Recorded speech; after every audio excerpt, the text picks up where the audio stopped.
Hello students, હું penal Chavda. મારો trade છે ITITES.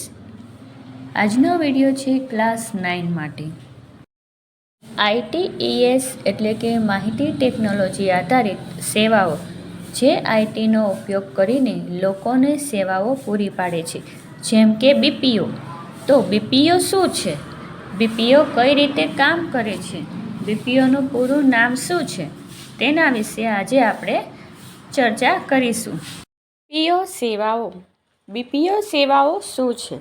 પહેલાં તો આપણે તેનું પૂરું નામ જોઈએ. BPO એટલે કે બિઝનેસ પ્રોસેસ આઉટસોર્સિંગ છે. BPO એક એવી સેવા છે જેમાં કંપનીઓ તેમના બિઝનેસના કેટલાક ભાગોને ત્રીજા પક્ષે આઉટસોર્સ કરે છે. આ સેવાઓ દ્વારા કંપનીઓને તેમના કાર્યક્ષમતા અને ખર્ચ ઘટાડવામાં મદદ મળે છે. BPO સેવાઓમાં ઘણી વિવિધ પ્રકારની સેવાઓ આવે છે, જેમ કે customer support, technical support, data entry, marketing અને એકાઉન્ટિંગ વગેરે જેવી ઘણી બધી સેવાઓ છે.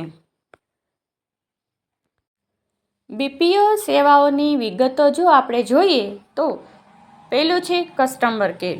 તો કે કસ્ટમર કેર છે એ શું કરે છે? તો કે ગ્રાહકોના પ્રશ્નોના જવાબ આપવા, ગ્રાહકોને ઉપાય આપવા અને તેમની મદદ કરવી, ફીડબેક અને ફરિયાદો સાંભળવી. બીજું છે ડેટા એન્ટ્રી. આ સેવા ડેટા એન્ટ્રી અને ડેટા મેનેજમેન્ટ સાથે સંબંધિત છે. ડેટાની પ્રક્રિયા અને ડેટાબેઝને મેન્ટેન કરવા. ત્રીજું છે ટેકનિકલ સપોર્ટ. ટેકનિકલ સમસ્યાઓના ઉકેલ માટે મદદ, પ્રોડક્ટ અને સર્વિસ સંબંધિત ટેકનિકલ પ્રશ્નોનો ઉકેલ કરવો. ચોથું છે માર્કેટિંગ અને સર્વે. માર્કેટિંગ અભિયાન ચલાવવું, ગ્રાહકોના અભિપ્રાય મેળવવા માટે સર્વે અને કોલ કરવો. પાંચમું છે બેંક ઓફિસ કામગીરી. બિઝનેસના બેંક એન્ડ કામમાં જે ગ્રાહકો સામે સીધું ન હોવું જોઈએ. Accounting, finance, payroll, human resource વગેરે જેવી કામગીરી. છઠ્ઠું છે આઉટબાઉન્ડ કોલિંગ. નવા ગ્રાહકો સાથે સંપર્ક સાધવો, સેવાઓ અને પ્રોડક્ટ્સનું પ્રમોશન કરવું. BPO સેવાઓના ઘણા બધા ફાયદા છે. કઈ રીતે, ક્યાં? તો ચલો આપણે જોઈએ. પહેલું તો છે કે ખર્ચમાં ઘટાડો, મુખ્ય બિઝનેસ પર વધુ ધ્યાન, વ્યવસાયિક કાર્યક્ષમતા વધારવી, ગુણવત્તા અને પ્રોડક્ટિવિટીમાં વધારો.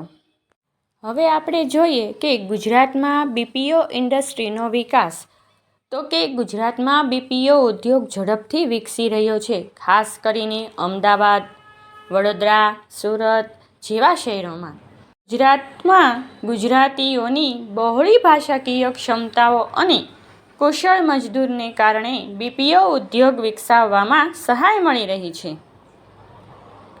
આ સેવાઓ ખાસ કરીને નાના અને મધ્યમ કદના બિઝનેસ માટે અનુકૂળ છે, કારણ કે તે તેમને ખર્ચ ઘટાડવા અને વિકાસની ગતિ તેજ કરવાની તક આપે છે. બાળકો, તો તમને સમજાઈ ગયું ને કે BPO સેવાઓ શું છે? ચાલો તો ફરી મળીશું. આવજો. Thank you.